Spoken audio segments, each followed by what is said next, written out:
And Dan joins us now. Dan, good morning. What was your strategy going into that exchange with Coach Belichick? Well, I had talked to his consigliere a day or two before, and attempting to get a one-on-one, and I knew that was a reach, but I just gave it a shot because I have a pretty good relationship through the years, and I have a lot of respect for Bill and what they do down there. I just, because it would be preferable to try to do this in a one-on-one and not in front of everybody. And as I said, if you want to, if there's places he doesn't want to go, we don't have to go there. But anyway, that didn't happen. There was a very respectful decline of the invite, and so I think to that degree, Bill probably knew something was coming. And I understand the beat guys get beaten down there, and just the reluctance to answer anything. But this is Dan Patrick. I'm telling you, this comes up everywhere I go. That's legit. Yeah. I talked to Troy Brown last night. 1,000 years in the league, part of this whole Patriot magic ride, and he said the same thing. He said, everywhere I go, that's all people want to ask me. And he said, I know the players. It's part of their lives.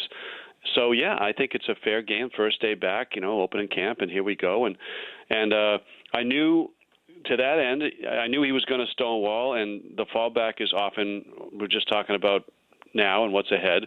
And so I tried to, in that point, what about this year's team? Yeah. Is it something you need to address with this year's team? Let's make it about now and do that.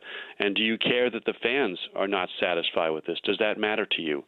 So anyway, again, it's not a party started down there. I understand that. I was really pleased that Bill allowed follow-ups, because that's a lot of follow-up for any session with him. Generally, you get your knees capped off, and that's the end of it.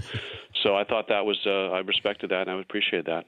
Yeah, I thought the follow-up, that's where it turned a little bit and at least made him pause, because if you're a current Patriot player, I would still want to know, what did he do? Yeah. That cost us perhaps a Super Bowl. We had a bad secondary. We made it even worse. There's no explanation. This is pretty amazing that it's been this quiet, that neither side has said much about this. Yeah, it's a tough one. I mean, this is a guy who obviously he won the Super Bowl in the Seattle game 3 years ago, and with a great play at the end, and he was an all-pro cornerback, and he played in 98% of the snaps this year. He didn't come off the field against Jacksonville 2 weeks earlier, and now he's not playing. And it was just, and they can't get the Eagles off the field. They lose a game in which they don't punt. They put together 600 yards of offense. The quarterback throws for 505, and they still lose because, Batamosi's out there arm tackling in the second half. Malcolm Butler, even when he's not playing his best game, he tackles. And it was just, it was curious, and it didn't look like they were putting their best foot forward. And, all these things came out early on, weed and concerts and curfews and illnesses and, interfering with the elections, and just, they tried everything. And Butler said none of that stuff's true. And he was backed up by teammates on social media, including Gronkowski, Hightower, and Brady. Have you heard anything off the record or just whispered or, Oh, there's always, he got in a fight with Steve Belichick, who's Bill's son, who's the D-backs coach. And, it goes on. There's a million things. He emptied out his locker. He wouldn't go for the contract offer that they had.